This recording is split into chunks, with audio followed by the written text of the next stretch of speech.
Boom, lights, camera, action. Amazing. Welcome everyone to today's podcast, or whatever you want to call it. Today we have an absolutely fantastic guest. We have Noah Snellgrove from the United States of America, 25 years old of age. The founder and owner of a six-figure B2B growth marketing agency called Lead Grove. Absolutely fantastic growth marketer, cold email specialist, sales Chad with some sales experience, of course.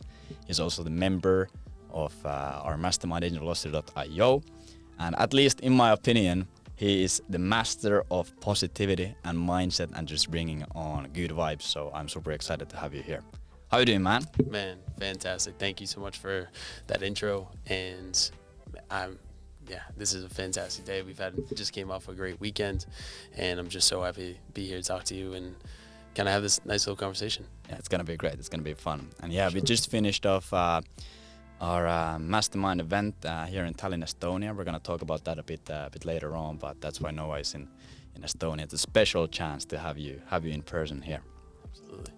Amazing. So to kick everything off, obviously right now, at least from my perspective, you're running an absolutely fantastic agency. You're working with the clients, you're getting really great recognition from big players in the space, you're making great money, you're traveling the world. Everything seems to be really fantastic from the outside. But obviously, you haven't been in business, you haven't been doing this for your whole life. So before you was in business, before all of this business entrepreneurial stuff, what was your life looking like? What were you doing?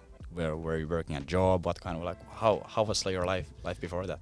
Yeah, man, great question at first, and thank you again for that intro.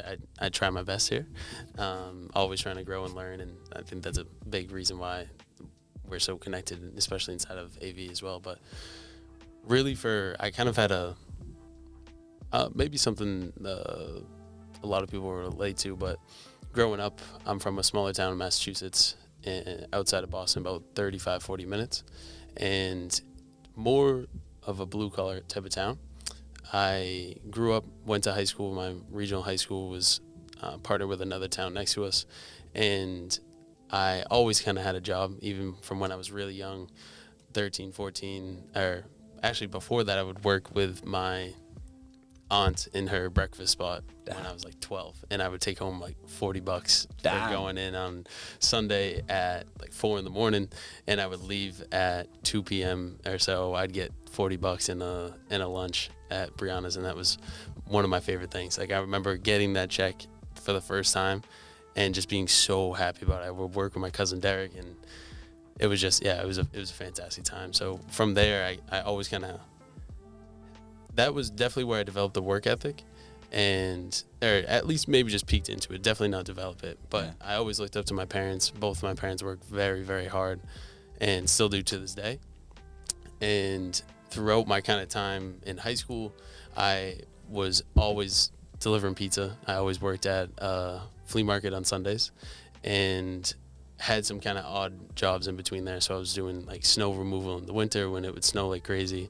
I would do a lot of landscape work, and then also just I would do a lot of work at my mom's house too. So when I was growing up, there was always something to do. There was always a task to get done. And throughout that time in school and everything too, I would always try to find that time to relax, and that would kind of balance me out. So when I went to San Diego State for college, I was 18, graduated, and I just knew I wanted to go to California. I was between a bunch of different things.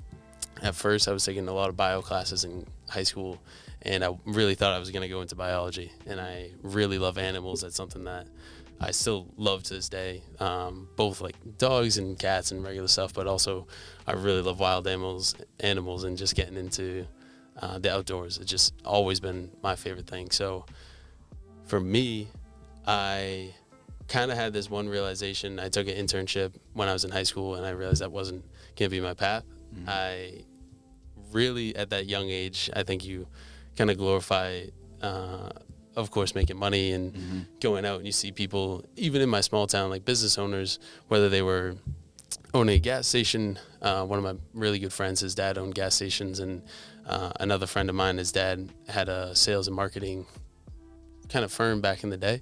He still does now. He's one of my mentors too. Yeah. But looking up to those people in my community, I was always just kind of enamored because they would be able to always be at the sporting events. They would always be able to, donate, or maybe their company was the one that was sponsoring the event. And I just kind of liked that aura around them. And I had no idea anything about business. Mm-hmm.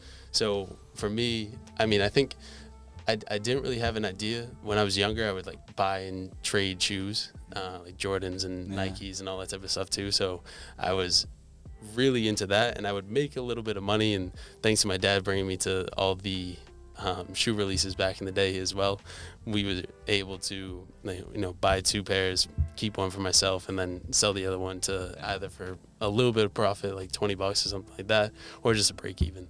And I think that's really where I had that first kind of entrepreneurial tick without even really knowing it. And then seeing all them really made me think, okay, maybe instead of bio, because this is something I don't really see myself doing forever, I'll instead just enroll in business school and just general business. And San Diego State at the time had an international business program and a entrepreneur program, which at the time in the States, it wasn't super popular either. And this is back to 2017 when I was in my first year of school. So I went to San Diego State, had an amazing time. I first and foremost went there with that general business kind of mind. I went and I explored international business at first, but it was a lot of just kind of theory stuff and it wasn't too applicable. I also didn't really want to take Spanish classes or classes like that when I was in college. Language wise, I think I dropped out of that pretty quickly. And then afterwards, I just went into the entrepreneurial track, and I didn't know anything specific that I wanted to do in business. I knew that I didn't want to be in finance. I knew that I didn't want to have one of those types of jobs where I guess you're kind of assigned to a role, even in marketing as well. So I just kind of knew that I would almost fall upon something. And when I went to school, I had that kind of mindset that I would just be, okay, no, I'm going to invent something while I'm here. I'm going to drop out. It's going to be a Zuckerberg type of thing. Yeah. I'm just going to make millions and millions and millions. But of course, throughout the time at San Diego State, a good friend of mine and I had created 2 different companies. One was more first for skateboarding and clothing and that type of area that failed miserably because we just weren't organized whatsoever. And then we had a few other projects that we were working on. One of my really good friends as well, we had fragrance review at that point in time. It was only really small people that were in the kind of cologne space. And even at that point in time, I would wear cologne, but I wasn't really well versed in it. I would just try to smell some cologne, write a review online, start to kind of do a little blog post and post it that way. But never got any traction. We tried to do affiliate deals. That wouldn't work either. So at that point in time, that was right around my freshman year. So I was connected with another really good friend of mine who was working in this travel company. And it was sending kids on spring break tours from San Diego to Rosarito, Mexico, Cabo San Lucas, Puerto Vallarta, a lot of big kind of party spots in Mexico. So when I was there at San Diego State, I was in a fraternity, and I was basically the sales rep for the people my age in my fraternity. So it was a really small group, but I was able to get good results. I was able to kind of hit the target that was set for me, and I actually doubled it the first year, which is not what many people had done beforehand, because a lot of times you're just drinking all the time and not really focused. So for me, I just hit it, and I honestly think it was just because I'm a really social person. And for me, I think the common thing that will always keep coming back is that I just continue to make relationships along the way. So from there, I came back to school in the fall, and I was a sophomore, and the person that was running it was much older, and he was going to go ahead and graduate that year. And he basically connected me with the president of the company, who, this guy TJ, he was amazing. He had been doing it forever. He really, basically, I met with him one time, and we had dinner on this place on campus that you could go and have beers at. And I wasn't drinking beer at that point in time because I wasn't 21. Of course. But basically, we sat there over a nice dinner. We talked, we shot the shit for a while, and from there, he was like, "Yeah, man. I mean, you're younger than I would particularly like, but you have a good energy. I can tell you're a go-getter. Let's go and do it." So I signed the papers with him. I was the representative for the San Diego area for all of spring break for that specific company, and from there, I was 19 when I signed. And then throughout the year, I turned 20. And then right around that springtime, I came and basically assembled a sales team of 35 people at San Diego State. Wow, holy shit, man. So from there, I was not only was in school full time, I was working more than full time doing that, but I was also in the fraternity and was basically the person that would create all the social relations and I would create all the parties. I would plan and organize everything. And it was like a perfect tandem to do both of them at the same time, but it was a lot of work. Mm-hmm. So at that point in time in life, I had 3 things I was really juggling like crazy. And school for me, at that point in time, I found out a way to systematize it. So I was able to, kind of maximize my hours and be able to be outside of the classroom and to also get good grades. I actually got the best grades of my life that semester too, which was crazy. But from there, having that team of 35, they were from me knowing people in other fraternities, sororities, but also groups on campus as well. So all the groups, like I had people from ski club, chess team, rock climbing club, like all these different clubs and organizations on campus. I would just basically go and be like the ambassador for this group, and I would just be one of those people that comes in and get everyone super excited. I'd come in and I would do, first time I ever did it was I got on a stage for my own fraternity, and I basically just came on stage and I was like, "Hey guys, this is what we're doing. This is the trip this year. You guys are gonna have a ton of fun. We're gonna absolutely kill it, and it's gonna be just $1,000. And at that point in time, that was the first time I ever price dropped to someone, and it was more or less like kind of one of those seminar settings where I got up on stage, and thankfully I knew a lot of the people, of course, and my own friends and stuff, and they were all kind of giving me the support, but at the same time, it's kind of nature in America to just be like kind of shit on your friends and do whatever. So at that point in time, I was like, all right, got the first one out of the way. Then I would go to each one, about 35 other groups, and I would talk with that person. I would be on stage, same with them, and I would just start basically pitching people in person from 1 to many. It would always be 1 to, I think the lowest would be 10, but at the largest scale, when we had bigger kind of seminars, at one point in time, there was just under 1,000 people there. Damn, holy shit, man. It was something where I had literally no idea what I was getting into. Yeah. I was like, at that point in time too, I realized how unorganized a lot of things were in the business, and it wasn't more or less, it wasn't really trickling down from anyone really above me, because there wasn't really anyone above me. Like the person, the owner of the company, the president, he had to go across all of California, Colorado, Arizona, New Mexico. It was a pretty big company at the time, and I just didn't have anyone above me. So I was pretty much like put on an island with a business that I knew decently well because I went on it from the last year trip. But aside from that, I had to do a ton of research. I had to figure out I would go and I would talk with people from Mexico, so I would try to speak my broken Spanish to them, and that would be absolutely hilarious. And then I would come back and I'd be like, okay, we got this place, and we have this event, and we have this party lined up. And from there, I was really able to, I would start to make spreadsheets, and I would say, okay, we have, 14 people coming from this group and 20 people coming from this group. And that really gave me that kind of base knowledge of, I just got to figure it the fuck out. Yeah. Because no one else was going to help me. It was like I was on an island there.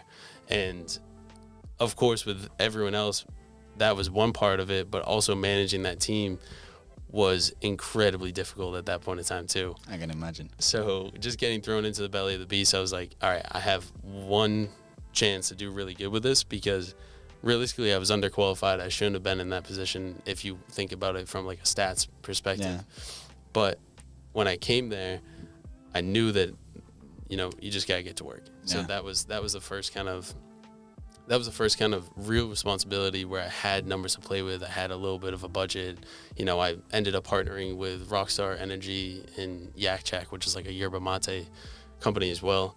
And me and my friends would go and drive like a big Rockstar truck around campus and bring them everywhere and just start to figure out how to be really thrifty. And the majority of that really came from coming and shaking hands with people and smiling and waving and really just trying to be your best all the time. Yeah. And I think that really, for me, I've always been a social person, even from, you know, my parents would say I could talk to a baby or I could talk to a 95-year-old man, and it like they would have the same type of interaction with me. And I just try to adapt to the person I'm talking to. And I think that has been the one thing that's really the one thing that's really brought me to where I am today. Of course, I'm nowhere where I want to be, but at least got me into some really good situations that I'm, of course, really thankful for now. And leaving that job, I ended up, that year, we brought more people to spring break than ever before. We had like 3,000 students that came from San Diego State alone. And that, being there and kind of working all that time and having one big event to look out to was incredible. And of course that was a big party. It was, you know, 4 days of vacation with all of your friends, and it was a great time. But really the best thing from that was getting the one check afterwards for all the commission, because up until that time was never paid. Really? Yeah. Damn. How big was the check, you want to say? It was pretty big, especially being in college. It was like a $15,000 check. Damn. So from there, it was pretty nice. I can imagine. I can imagine. But that's super cool. So you go to college. You first think I'm going into like biology and all of this stuff, and then you realize, okay, it's I don't think this is for me. I'll take the entrepreneurial route. You fail a few inventions. It's like the first time when you go into business, you're like, I'm gonna invent something. I'm gonna be the next Steve Jobs, next Zuckerberg, whatever. And then you get wrapped into this sales position at this company. So you like at this point start understanding that, okay, maybe sales is your strong suit. I don't know how you were thinking at that point, but like, how were you feeling through all of this, especially like at the sales role? Like, were you understanding that, okay, like, were you like aware of the fact that, okay, this is where I'm getting really good skills, like I'm building this knowledge, I'm building this business, like this is gonna really help me in the future what I want to do? Or were you just going through the motions, just trying to survive, just trying to keep your head over the water? Like what were your like mindset at this point? Were you like super motivated to do this, or how was it? Yeah, I think for me at that point in time, I always knew that I would be good at sales. And it came from just always having kind of customer-facing jobs as well, at pizza and that type of stuff beforehand. But I kind of had almost like a stigma about sales in general, and I didn't really want to be a salesman. But I knew that I had the skills to kind of persuade people, because I'd always been that person who could get a friend group of anyone to do anything. Yeah. And I'd always be able to motivate my friends, family, anyone else. So at that point in time, coming into that position, I think for the first kind of 3 months or so, it was truly like do anything I can to figure it out. Yeah. And then after the 3-month mark or so, when I sat back and I was after that big, almost 1,000 person speech, I sat back and I was like, damn, I take a communications class that I stand in front of a group of 30 people, and I do fairly well with that, but I just went from 30 in class to basically 1,000 in real life. Like, I am learning some skills right now. So I didn't know that I would continue kind of following a sales path, but I knew that I was learning some things. I knew I was picking up skills that would stay with me forever. Yeah. And that's actually really interesting that you mentioned it. You mentioned that you used to have this stigma about sales, and I think that's really common for a lot of people.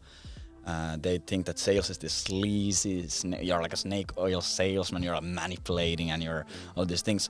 Like, where do you think that comes from for yourself, and how are you looking at sales now, being way smarter and way more experienced in the area for sales? How has it changed? Yeah, totally. So for me, I think growing up, I only really saw salespeople as car salesmen or something of the sort. And I think it's probably just more or less the kind of white blanket view that society has on sales, because people hate being sold to, but they love buying things. And that was the thing that someone said to me one point in time, that if you just truly want to help someone, and actually this came from the first agency owner that I worked with, and probably the best piece of sales advice he ever gave me was just lead with the heart of a servant. So I kind of transitioned my mindset about sales, and I had been in a few other sales roles in between the spring break tours and travel into that agency that I worked with right before I started my own agency. But he said that to me, and I basically turned my mentality from, I have to like kind of say this script, and I have to kind of put these things in order so that this person wants to buy. And instead I just went, kind of scrap the script. Does this person need this product? And if they do, can I help them get it? And if so, great. If not, there's going to be 100 other people that I talk to today. So, or on a long enough time horizon. So for me, I kind of switched that mentality more or less from, I need to sell to this person, from, can I actually help this person? And that mental switch was huge for me. I think that's huge, super big. So then after your college sales gig ends, you get the 15G commission, the party's over, everything. What happens then? What's the next stepping stone for you in terms of your career? You're still in school at this point. So how do you branch out? What happens next? Totally. So there was like a little bit of a gap in between that part, and then also when I really started that next kind of business journey. But first, that was the end of my sophomore year. My junior year, I was again really heavily involved in the fraternity, but also more involved in school. Like I had some hard classes that were coming up, so I had full focus on that at that point in time, and that was a handful. And at that intersection, I was really prepping to go abroad, because one of the things for me, my biggest goals, and still is to this day, is just to travel and see the world. So I went to study abroad in Australia on the Gold Coast, and when I was there, I was kind of distracted a little bit, you could say. I can imagine. for me to be there, especially in such a wild place. Like I said, I love animals. I love getting out there, and for me, I was just like a Tarzan in the jungle. Like, it felt amazing. And for me being there was one point in time where I was in a grocery shop, and this guy came over to me and was like, "Hey, I work with a modeling agency. Would you like to come and shoot with me in Sydney?" And I was like, "Man, you're trying to kidnap me or something right now." So from there, I was like, you know what? Let me see some documentation, whatever. And basically from there, I was, and this is 2020, probably like February or so. And so at that point in time, I saw he was actually being legit. I went to Sydney. We did like a couple photo shoots. We went and I talked to some people that were in the modeling business. I was like, maybe I can be, because I was always more interested in, like, of course, interested in being a model and doing that type of stuff. I was more interested in kind of the business side of art and music and more creative things in general. So I asked him a little bit more about behind the scenes, and we were talking kind of about that while we were doing some shoots. And then all of a sudden COVID happened, and they sent us back home. So I had a marketing internship lined up that summer, ended up not working out, of course. They canceled everything. Worked in a liquor store and ended up becoming the manager of the store at the end of the summer, which was great. And I learned a ton about kind of product inventory, that type of stuff. And it was, again, just more or less just kind of building up some more skills. And then when I came back to school, I didn't have a true job. I did a lot of work with some music groups. I did a lot of work in between, I did like an internship with the Entrepreneur Society and the San Diego State School of Music, and we basically created a record label to then go and pitch a virtual concert, because in COVID time, it was supposed to be a real concert, but with COVID time, we did like a live event. We made it on Minecraft. It was crazy. It was like, it was something that we had, again, no idea what I was doing. Yeah. I was partnered with one of my a really good friend of mine who was a fantastic DJ, a girl who was a beautiful saxophone player, and then also another musical engineer who was really good at Minecraft. And that's kind of how we landed there. And again, just more or less just working with people, figuring out people's strengths and weaknesses and seeing what we could do. And that was a really cool thing just to kind of put on our resume. We had a competition, we won the competition, and we each won, there was like a $1,500 prize at the end for whoever won, and of course we split it in 4, whatever that math is. I'm not gonna do it. But that was like another thing where I was like, all right, like at the end of the day, you can still make something work even in tough times. So that was that. From there, I didn't really do too much afterwards. School wise, I just finished up the rest of my senior year, and then I got a position after school. After I did like 2 months of travel around the States, a lot of road trips and everything, I came back and I got a job as a data analyst in a furniture company. And I did data mainly because I wanted to learn about e-com. At that time, e-com was really hot, and I had more experience with the skate kind of clothing brand, and then me and Matt tried to create it again. Failed because we were so unorganized. And that's way harder than we actually thought. So maybe the third time's the charm.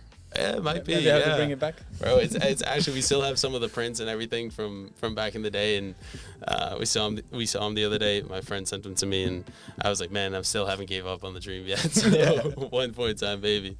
But basically, I took that job, and I was like, how can I learn something about business that I haven't done before? I've done sales, I've done marketing, I've done, a lot of the kind of relation part of it, but let me learn some back end stuff. Yeah. And when I got there, I realized that they didn't really have too many things set up in place to really analyze the data. Yeah. So I learned Google Analytics. I got like a few different certifications in it. I was able to set up their console with Google Analytics, and I would bring out reports, and it was basically just that. Like, I would set up some things, I would bring out some reports, but I wasn't really getting anywhere deeper into the e-com part of it. Yeah.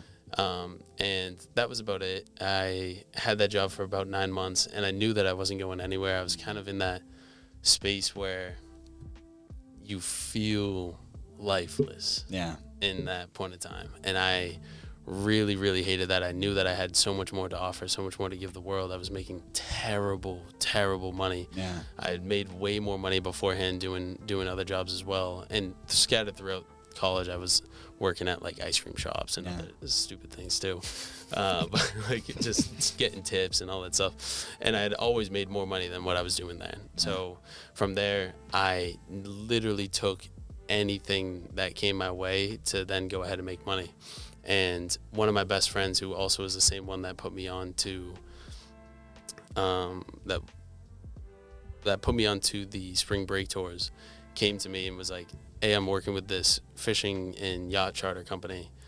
How about you quit your job and come and work? And I was like, yeah, man, absolutely, let's do it. Like right now, I don't care what it is. He's like, the last summer, someone made $70K, and I was like, $70K in the summer? Hell yeah! Like, I'm quitting tomorrow. So then I had a call with one of the founders of that company, and he was a really cool guy, and he was one of those types of guys who's like salt of the earth. He's gonna tell you the same shit that he told everyone else, but he's not gonna lie to you and all this other stuff. And it was one of those calls where I was like, okay, how much did this person make last year? Like, how much can I expect to make this year? Because I'm gonna quit my job, and I need to kind of have an understanding. So had that conversation with him. We ended up basically quitting my job, that 9 to 5, quit it, and that was about springtime of 2022. Yeah. And like right around March or so. But little did I know, the leads really started to come in for fishing in San Diego at the end of May. Yeah. So even though we had even though I already quit my job, I was like, shit, I got to figure out something else because the leads really aren't coming in. I was sitting on the phones for a while and nothing was happening. And it was all commission-based, mind you.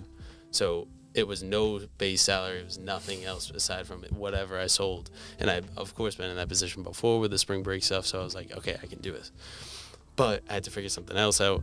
I started a social media marketing agency, and again, like I got some clients, I got some good wins. I think I made at most $2K a month from it. And at that point in time, I really only did it for a short kind of 3-month stint.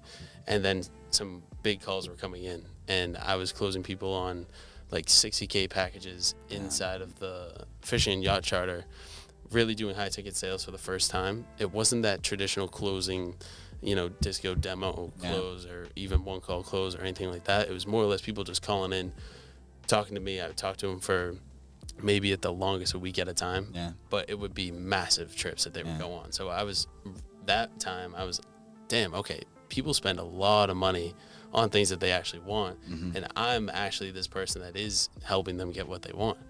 So that's how I kind of, again, loosened up myself into sales and really started to enjoy sales in that sense. And throughout the summer, made a good amount of money, was able to, be pretty comfortable on my feet. And that was really that time where I was, okay, I have that freedom. I don't have to come into a place 9 to 5 every single day. I don't have to report to someone. I don't have all those things that really tied me down, because for me, my goal always, of course, it's, to make a decent amount of money, support my family, my, needs in life, and really to just enjoy all the fruits of the world. And that's my biggest thing, is really just to have that freedom, travel, see everything that I want to do, just do what I want to do at the end of the day. And that was the first time where I really did have that freedom. And from there, I knew I was never going to go back. I just had to figure out something else, because that season ended up ending at the end of October. So it was a short season. From there, I was talking with friends, and the same one that put me onto social media marketing also put me on to a closing offer. And it was actually with a kid that was at my school who dropped out freshman year when he was doing crazy Facebook ads. So he was making like $70K a month or so when I was a freshman. And I just saw his stories the whole time, like, holy shit, dude, what the hell? What is this guy doing? He was like, he had like Legos of gold. I was like, that's next level. Pure gold. I'm like, what the fuck, bro?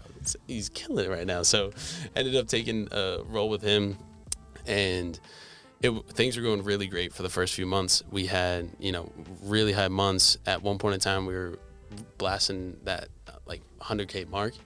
And then all of a sudden the two founders split. So this is where I'm into more of an agency model. They're doing, and of course, like I'm on high ticket sales, I'm closing. So I'm getting, 10 or between 5 to 15% depending on the deal.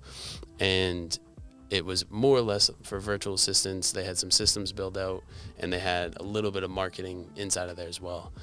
And when one of the founders left, a lot of things kind of took the back seat, and leads fell through for a little bit.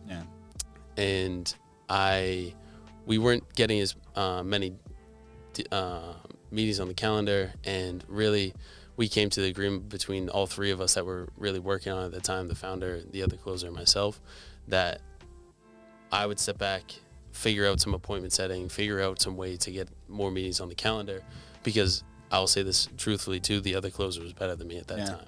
So from that, I was doing a ton of cold calls, a ton of emails, a ton of just manual reach outs, and was getting decent results. But it was really that tough labor again of just getting up and calling 100 people a day and emailing 50 people a day. I'm sitting there, I'm like, how the hell can this be easier? And I was never even thinking of how to automate emails. I was like, how can I call more people? How can I like hire someone as a VA to call more people or something? And for me, I was able to kind of continued doing that, and then they brought in someone to set up cold email for us. So they sent up instantly. They set up basically like a simple console with 30, 60 accounts or so, and they were just sending really, I can remember the scripts at that point in time too, and this is like really simple stuff, but it was working. We were getting a lot of booked meetings, and then he pretty much, when he set it up, he sent out the first few campaigns, and then I was the one who would manage it. So I didn't do too much copy at that point in time, but I was managing the inbox. I was doing the replies. I was booking them into meetings. And then at one point in time, I took over everything. And from there, really we went from a few, I can't remember the exact number, but really scattered meetings, and then one period between 42 days or so, we booked like 30, I think it was 32 meetings in 42 days. So from there, all of their price points were between 5 to 7K. So built up a big pipeline value, and I was like, damn, okay, I can do this pretty well. And continued closing for the better half of 2023. I transitioned basically into full-time lead gen, like doing it specifically. I stopped closing, went back to just only doing leads, and did that right around December. And from December, got some decent results. And in January, I was able to basically break off officially from the agency and sign them as my first client. So that was basically, it was probably a little long-winded, but that was exactly the exact details of really how I got to my really how I got to the agency. And I will say, I actually, during that time, I signed up for AV beforehand, before I broke off to my agency. So I was doing cold email in between with that agency beforehand. And when all those things were happening, and he came in and was trying to help set up cold email and all that other stuff, I stumbled upon your videos, and from those videos, you were doing a lot of like scripting and kind of theory and that type of stuff. So I was able to use a lot of that stuff and actually get results with it too. Nice. So thank you for that. No, from there, I was just automatically in the funnel. Yeah, exactly. There's no escaping after that. No escaping, bro, and that's why I'm here.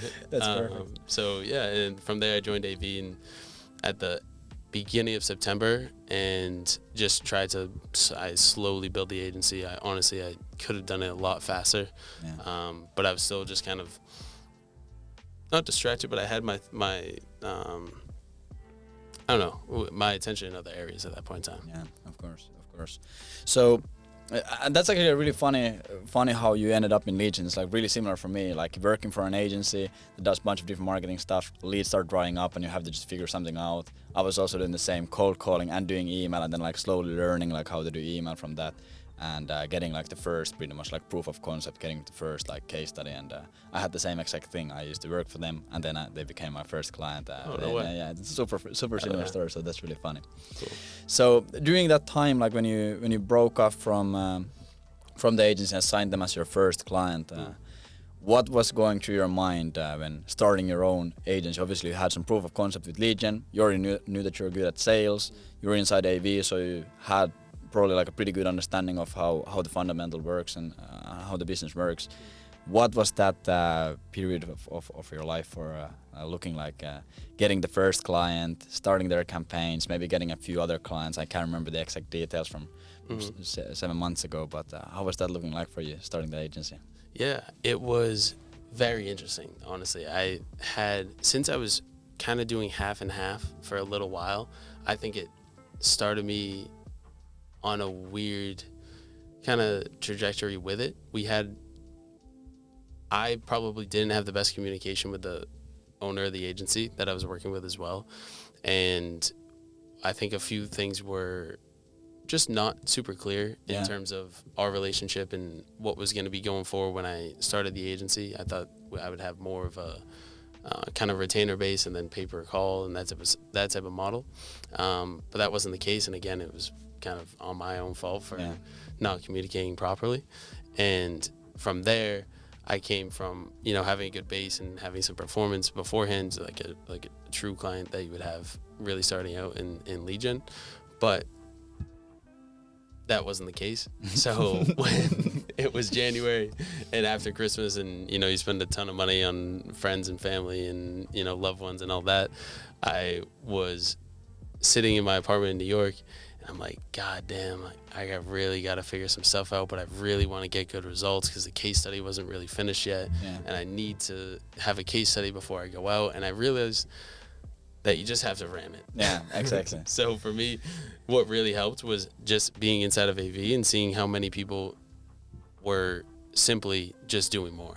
And for me, I realized that I wasn't doing half as much as I should be. So I wasn't doing outreach for the first almost month when I really started the agency because I was really focused on getting those results. And then, of course, that came to bit me in the ass because I wasn't getting really good results. We were testing on a bunch of different markets, a bunch of different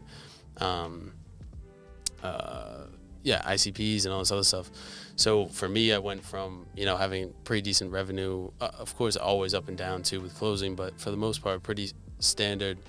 And then in January, I had 0K for the entire month, like made absolutely no money. And it's very tough. And in January, I was like, oh shit, got to figure it out. And then I ended up just sending more. I was able to sign 2 clients in February. And I actually, the craziest thing too is that, shout out to Johannes, but he, inside of his mindset calls in Agency Velocity, he said just to write down everything that you want and it will start to come to you. So one of the big things that I think that was a real needle pusher for me, both in mindset and just kind of going out and getting some goals, was to start journaling. And that was my kind of New Year's resolution for this year, was not to do it every single day, but just to make it a habit. So I just journaled, I will have 2 clients by Valentine's Day, because, from Valentine's Day. And from that, I signed 1 client on the 13th and then 1 client on the 14th. And it was like, I remember signing the first one, and I was like, fuck, this actually, like, what? And it was, luckily, it was a person that I knew beforehand, but they really needed lead gen, and I was able to sign them on a pretty good setup and a performance-based model. And then the second one was cold, and it came through cold email. So I literally signed back-to-back and, had a great Valentine's Day dinner with my girlfriend at the time, and the next day was her birthday as well. So it was a fantastic it was just a fantastic time. I realized how important that was to just kind of go out, say what you want, write it down, and go out and do it. Yeah, exactly. I think Johannes is I think he has had a big impact inside AV on everyone just on the mindset perspective, and he's obviously extremely spiritual, and he's really about like law of attraction, quantum leaping, all of these things. So I think it like trickles down really well into all of us mere mortals that are not on his level. But that's over fire. So you signed 2 clients, and and now it has been like 7 months almost since you started your agency. So fast forwarding to this point, what does your agency look like? What kind of projects are you working on? What kind of clients do you have?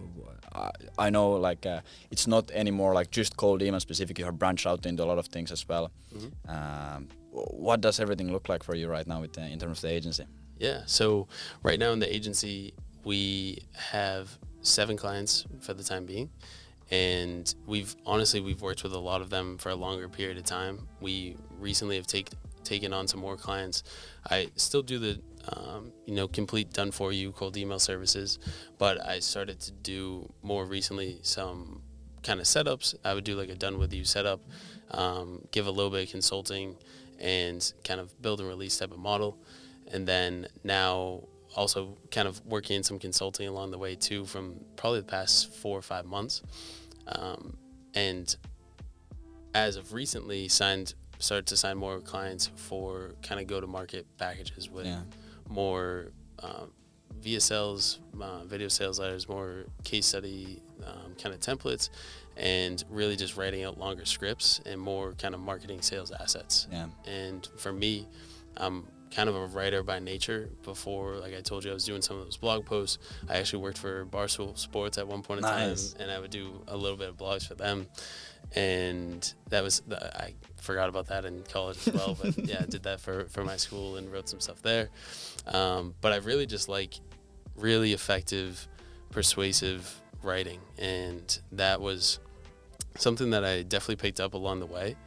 But I see it as something that's really valuable right now for my clients. And my clients traditionally were a lot of marketing agencies. I started to get some really good results for photography, videography studios, and really just got a lot of referrals from them. So I just kind of fell deeper and deeper into that space. And now I have some agencies that are more general marketing based, you know, paid ads and just more general marketing. Yeah, that's super fire. That's really nice, and that's like also something that we have really noticed. And obviously, if you look at our agency, like that's a lot of the elements are. It's like cold email is still a big element there, of course, but cold email is just traffic at the end of the day. And when you want to go to the next level, when you start hitting the big numbers and getting the big deals, charging $10, $20, $30, $40,000 per client, like usually it's really beneficial to add a lot of these elements like sales letters, case study assets, etc. Because then also when you do cold email, your job gets 1,000 times easier, because when you send out a cold email and the prospect goes check out the company, there is something to like help you book the meeting in. You're not just like relying on the short email. You have all of these other assets there, so that's obviously like super sick to see. Yeah. So in terms of your like day-to-day running the agency right now, you have been traveling a lot in the past weeks. Where have you been? What has your travel schedule looked like? Yeah, so I left New York. I was living in New York for about the past year and a half after I moved from San Diego, and I left there, went to Boston, back home to see some family for about 2 weeks, and then from there I was invited to a marketing event after we met some people at Robert Cialdini's event for the 40th anniversary of his book in What were you doing there? Arizona. Robert Cialdini's event? What were you doing there?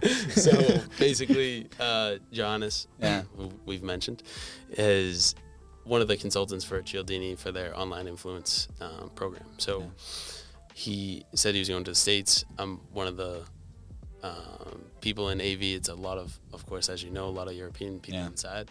But in the States, there's a small pocket of us. And Johannes kind of put out and asked in the group if anyone wants to come, that he would have extra tickets. And I was like, yeah, man, absolutely. I've read Persuasion.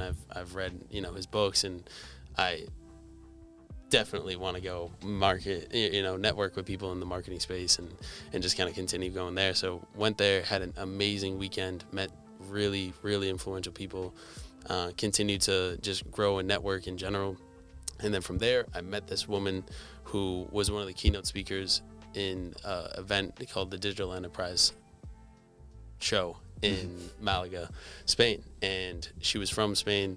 We connected because I had gone to Spain the past summer. I did the Camino de Santiago, and we were just talking back and forth. And she's like, I really love your energy. Like, I really love, and I was just showering her with compliments because she was a fantastic speaker. And I was like, you had great stage presence and everything. So she was like, why don't you come with Johannes? He's going to come to our table. We'll have like a VIP and you can sit with us. I was like, Spain in a month?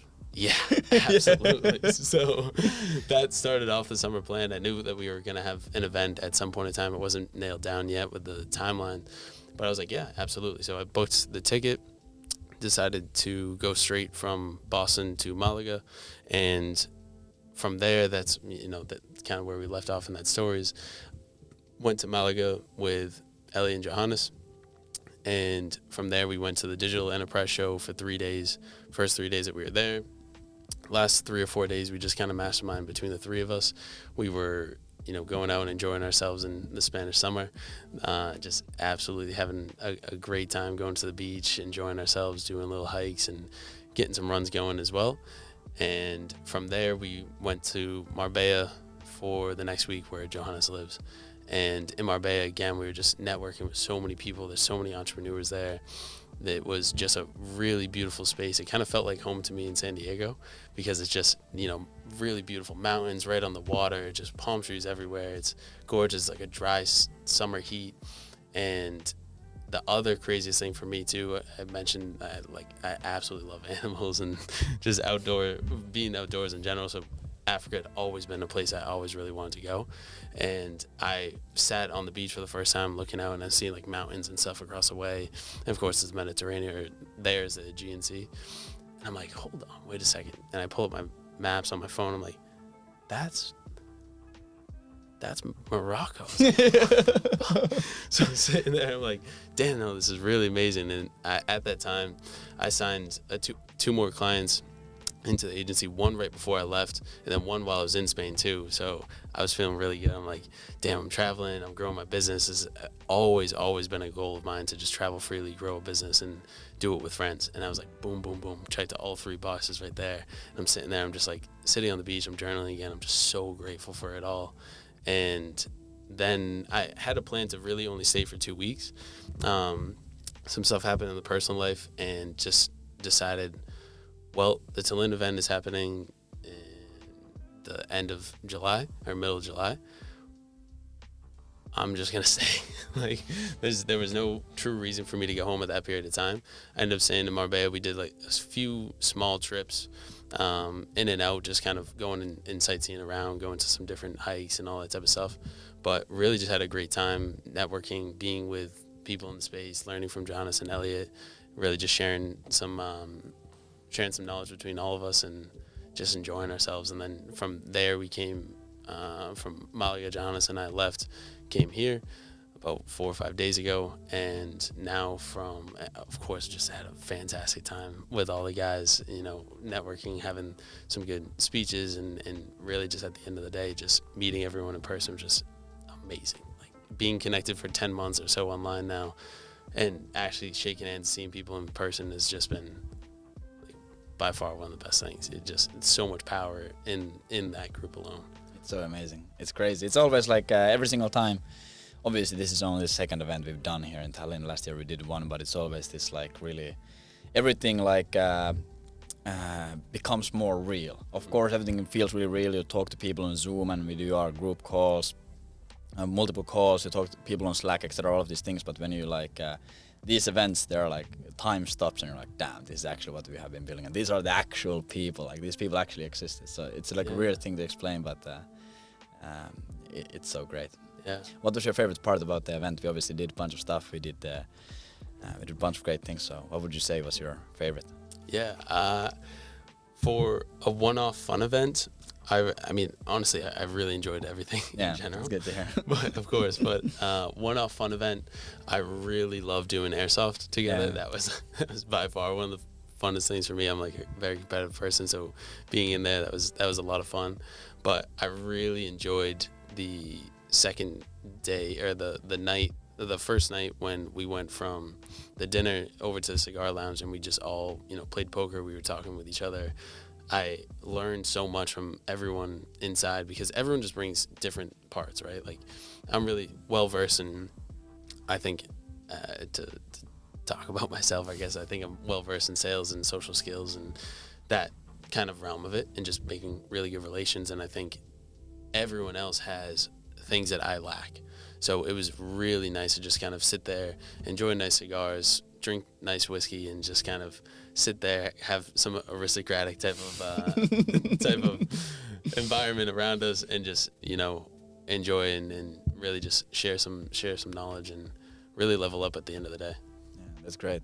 And you also crushed the Finnish sauna ritual, which is as an American, you don't see it that often. Thank you, man. You don't see someone sitting it on the top bench through the whole over 100°C sauna ritual. So that's hardcore. Huge kudos for you. That was by far one of my favorite things too. That was one of the events. I absolutely love saunas. It's something that I do very often at home too. But I'm usually just sitting in a room with a bunch of other guys, and we're just like head down, not really doing anything. But to be in that room and be in that environment, scream and shout and all that was by far one of my favorite experiences. Not even just of the event, but just one of my favorite experiences in life. So thank you for that. That's beautiful. Thank you for coming. Thank you for sitting through it. Yeah. Amazing. So right now, obviously, there's a bunch of stuff happening in your agency. A bunch of different multiple clients. You already started having like a pretty good experience in running the agency, like 7 months deep. Like you have had a lot of time to fail, you've had a lot of time to just succeed in different things, and you're mixing all of these different elements into your business. You're not just doing cold email, you're getting into sales letters, case studies, funnels, all of these things. What does your day-to-day of running the agency look like? Especially right now that you're traveling, the routines usually get a bit mixed up. What do you do during your days? How long do you work? What do you work on? Yeah, fantastic question. For me, when I'm back at home, it's really systematic. Like I really do have a good schedule when I'm at home. I wake up, let's say I'm in New York, I wake up, I take out the dog, or actually first off, I wake up, I go upstairs, I journal for a little bit on the top floor, watch the sunrise, something like that, and then I go take out the dog, come back in, make some coffee, quick breakfast, and then just get right to work. I have like some deep work sessions, and inside of there, I'm doing a lot of copy. I'm doing more like kind of planning and a little bit of admin work as well, but more or less like kind of usually a lot of deep work. Then in the afternoon, or I'd have a little break for lunch. I'd have another kind of deeper work session, but more or less a lot of inbox management at that time. I didn't have any help until more recently. So for me, it was doing a lot of the service delivery. And I had 5 clients at one point in time with no one else helping me. And that was like way too much. I felt like a freelancer on steroids. And I got a new, partnered with a new ops, fractional COO, shout out to Renee. And it was absolutely fantastic to really start to organize some of my systems and operations in general. And then from there, well, actually, hold on one second.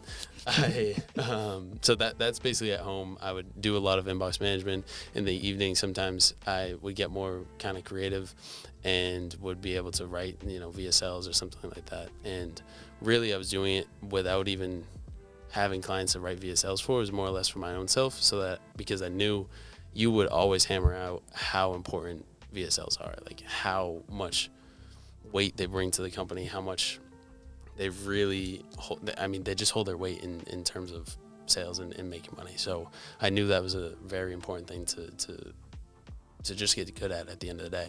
So I would kind of practice on that, and then I would do a lot of rock climbing, a lot of running. We're training for Oslo, of course, and yeah, that was honestly my day to day. Here, a little different. How do you manage it when traveling? Obviously, you're going to really cool places. You're going to like crazy events, meeting people like CLD, and meeting all of these great people, hanging out with amazing people, flying, staying in different places, etc. How do you maintain the balance of actually like working on the business, staying productive, but also like being in the moment, being present, not missing the stuff that's happening around you? How do you maintain that? Man, it's something that I truly work on to this day, because I am one of those types of people where I'm doing all or nothing. And that has been really beneficial where I'm at home and I have a good schedule. But here, I would either be all enjoying myself and being like, oh, I'm here. I have, something systematized. I have an inbox manager now. I can go and kind of, enjoy myself for a little bit of time, whether it was a full day or a half day or something like that. But still, those days, catch up to you over time.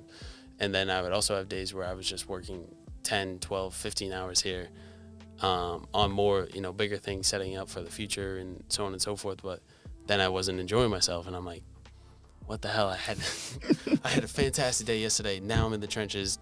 Or you could even go back a few days, like back and forth. So then that happened for about the first 2 weeks or so. And then I found a good way to just kind of systematize my day, just have an operational day. So I would go to the same coffee shop, or I would get the same breakfast, or try to find pieces of the routine. Because not that I have to have a super long morning routine, or I have to have something that I have to do every single day, but just something that's kind of consistent. And I think that's the biggest thing for me, is just finding some consistency in the day, do a little bit of work, plan for the future, help the new team member, and just kind of continue to go from there. It's fire. So like in the last 7 months, you've gone from pretty much zero in January, making $0, having a bit of a rough start to the year, and now being able to like meet amazing people, get like really sick clients, get good results, actually like do a bunch of great stuff and build the agency from zero to, I think we talked 12,000 a month, and getting to like that point and having a bunch of these like new really potential deals coming through and a bunch of creative stuff. What would you say? I know this is a bit of a hard thing to pinpoint, but what would you say would have been like the most valuable lesson if you could only tell yourself one thing? Let's go back to December and tell yourself like one thing from all of this what you have learned. What would that one thing be? My initial reaction is to say to do more, and I think that's so true. Like you really do have to do more, but I also I would say the most important thing is to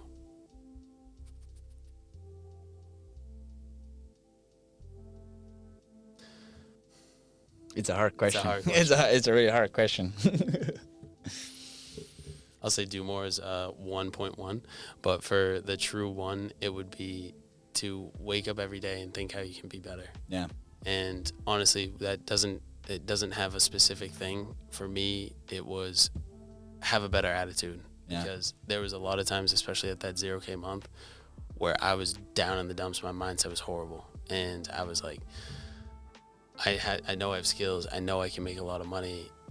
How am I at this point right now? Yeah. And coming from making, decent money beforehand to being at zero and also not really having a job and it's only being me, I had to keep my mindset high. I had to keep doing good, and I had to get better at copy. I had to get better at sales in general. I had to get better at all the technical side of things too, because again, you're in one of those positions where no one else is going to help you.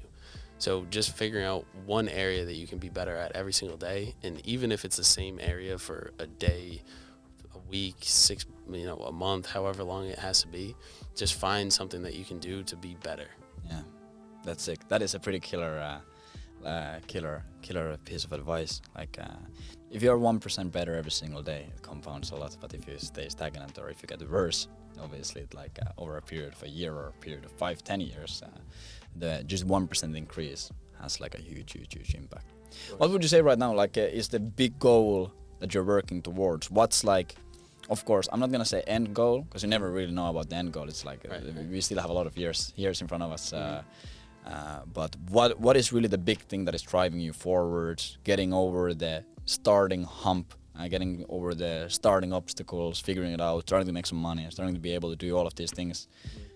What are you aiming for? What are you going for? Yeah, so recently I've just been trying to think bigger. We talked about this earlier today too, but I've just been trying to think as big as I possibly can.